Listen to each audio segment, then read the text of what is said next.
Hello! So I'm here for this week something extra. I wanted to answer a question from Sarah, one of you new What the Heck to posters.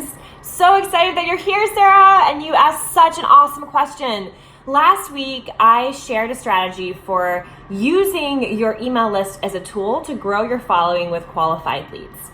Sarah really liked this tip. However, she shared with me that she recently has decided to separate her personal page and her business page. So she has about 1,000 followers on her personal page, and now with her new business page just opening has 20. She would like to grow, and she likes the strategy I shared last week. However, she's curious if there are a few extra things she can do to expedite the process. And so I wanted to speak to that today. So today I wanted to share 3 extra actions you can take to grow faster than the way I shared last week. So let's dive in.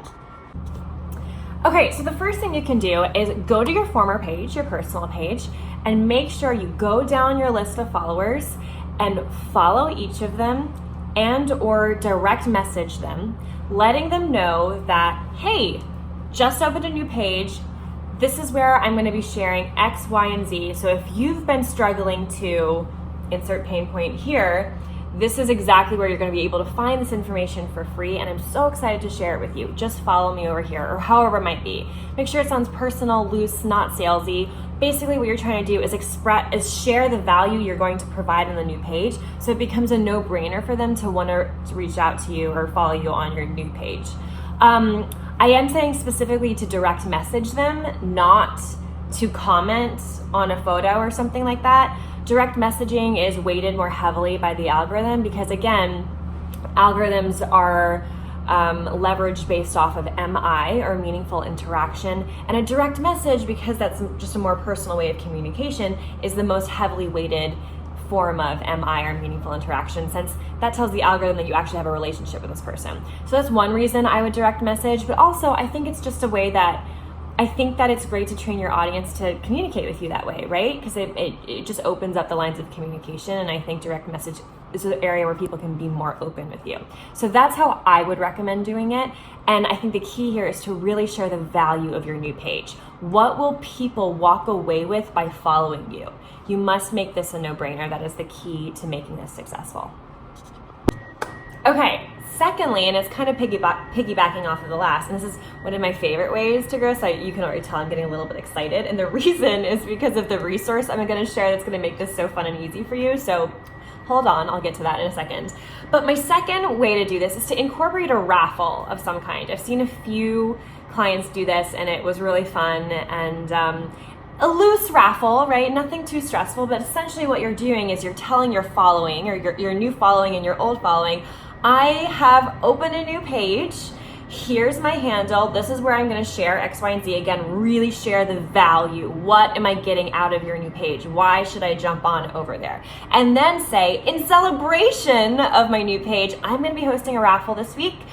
The one random follower is going to win a $100 Amazon gift card, or a $25 Amazon gift card, like whatever it is that feels right for you, or maybe a 1 hour long coaching session, or something that is really going to excite them, right? That's definitely the key here. And then after, make sure that you, first of all, are not just going to your formal page and inviting everyone there to join. You're also going to your email list. Again, the people have already expressed interest in you. They should know that there's a new hub for all this free stuff, not just once a week or once a month. Let's be real, if we're not being consistent with our email, but on a daily basis, because social media is a more rapid way of connecting with people. A more consistent and daily way of connecting with people. So make sure to go to all of your avenues, let people know that there's a new page, and that over the next week, you're going to be taking names of followers, and one of them is going to win a $100 Amazon gift card by the end of the week. Then take all the names of your new followers, right? Go to wheelofnames.com. Again, that's wheelofnames.com. Plug them all in there.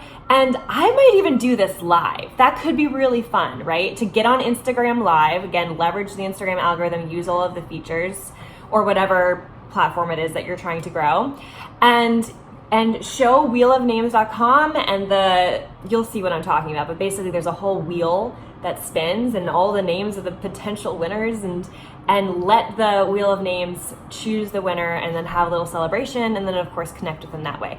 That could be a really fun and engaging way for people to learn about your page.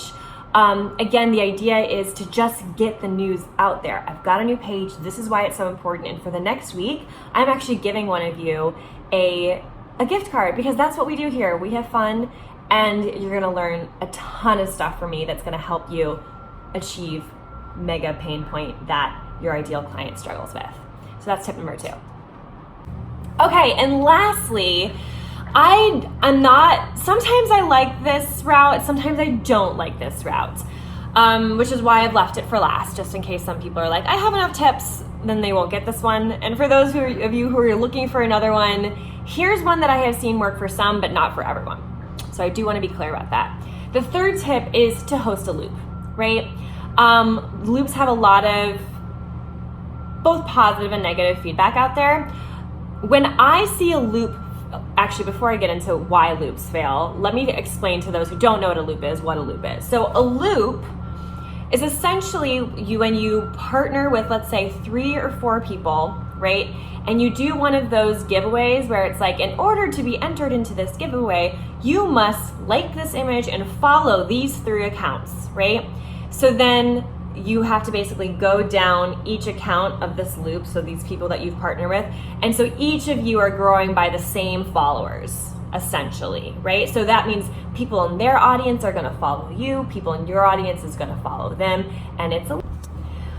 When this does not work is because you pick people in your loop that are not your ideal audience. So I have seen people just think about the numbers here and be like, oh yeah, I'm gonna call my friend Carol. She'd love to do a loop. But Carol is a hairdresser. She's not a health coach. While some people might align, most of them probably won't, right? You want to be partnering with people and doing loops with people who are targeting the same target audience. So if you're a health coach, you want to be partnering with a nutrition coach, perhaps, right? Because they're also dealing with health. They're also helping their clients with health.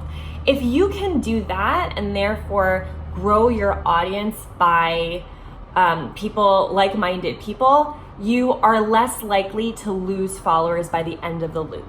And this is why loops have some bad,